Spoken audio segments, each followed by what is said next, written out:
Bonjour, aujourd'hui je vous parle d'athéisme. La Bible dit « La gloire de l'Éternel remplit toute la terre ». Alors nous ne sommes loin de Dieu que par cécité. Ne pas ressentir la présence de Dieu ne signifie pas qu'il n'existe pas, mais plutôt c'est la preuve de notre endurcissement de cœur naturel. Quand Dieu nous est caché, c'est donc que nous sommes aveugles, et s'il se tait pour nous, c'est que ses multiples voix n'ont frappé que notre surdité.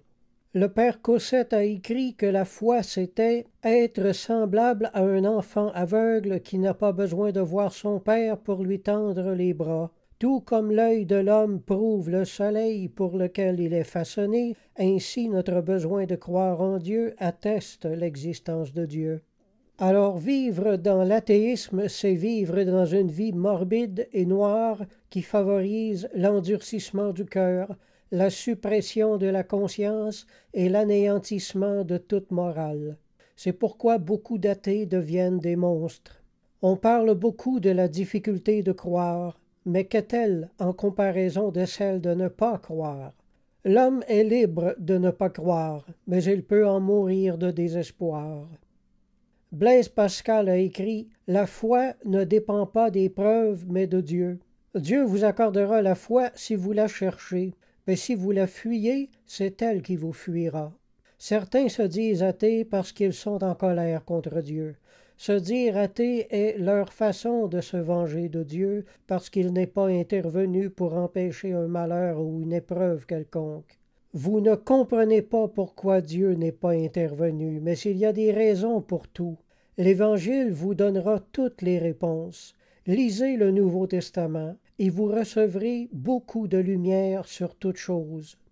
Certains attendent des preuves avant de croire en Dieu, mais la foi est différente de la preuve. L'une est humaine et l'autre est un don de Dieu. C'est Dieu lui-même qui met la foi dans le cœur.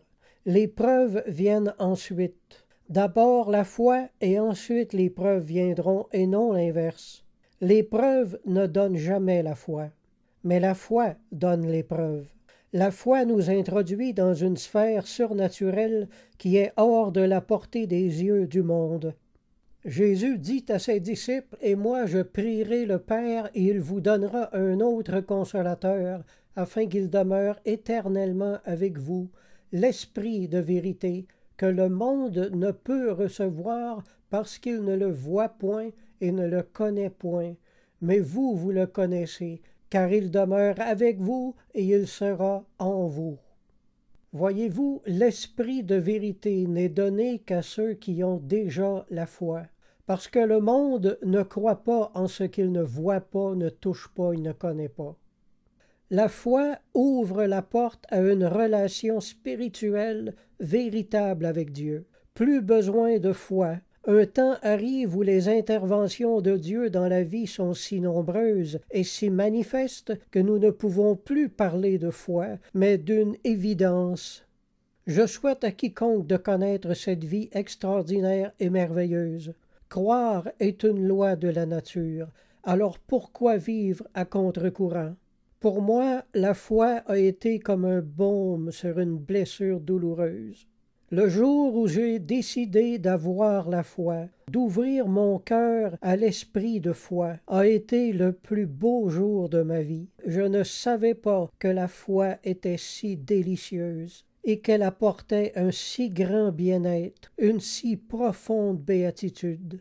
L'apôtre Thomas n'était pas avec les autres lorsque Jésus vint se présenter à eux après sa résurrection. La Bible dit « Les autres disciples lui dirent donc « Nous avons vu le Seigneur ». Mais lui leur dit « Si je ne vois dans ses mains la marque des clous, et si je ne mets mon doigt dans la marque des clous, et si je ne mets ma main dans son côté, je ne croirai point. » 8 jours après, les disciples de Jésus étaient de nouveau dans la maison, et Thomas se trouvait avec eux. Jésus vint, les portes étant fermées, se présenta au milieu d'eux et dit « La paix soit avec vous. » Puis il dit à Thomas « Avance ici ton doigt et regarde mes mains. Avance aussi ta main et mets-la dans mon côté. Et ne sois pas incrédule, mais crois. » Thomas lui dit « Mon Seigneur et mon Dieu. » Jésus lui dit, parce que tu m'as vu, tu as cru. Heureux ceux qui n'ont pas vu et qui ont cru. Si ce message vous a interpellé, je vous invite à fermer les yeux et à prier avec moi. Mon Dieu, je confesse que je n'ai pas la foi. Je confesse toutes mes difficultés de croire. Donne-moi toi-même la foi et donne-moi toi-même des preuves de ton existence. Fais toi-même entrer la foi dans mon cœur. Prends pitié de mon incrédulité. À partir d'aujourd'hui, je serai attentif à tes interventions dans ma vie. Je me propose de lire les évangiles. Aide-moi à aller jusqu'au bout de cette démarche vers la foi. Si tu te révèles à moi, je promets de t'accepter comme sauveur et de dire avec Thomas, mon Seigneur et mon Dieu. Amen. Je vous encourage à vous procurer une Bible et à retourner à l'Église.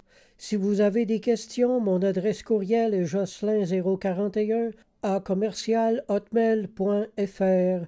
Alors je vous dis à la prochaine, gardez la foi et la foi vous gardera.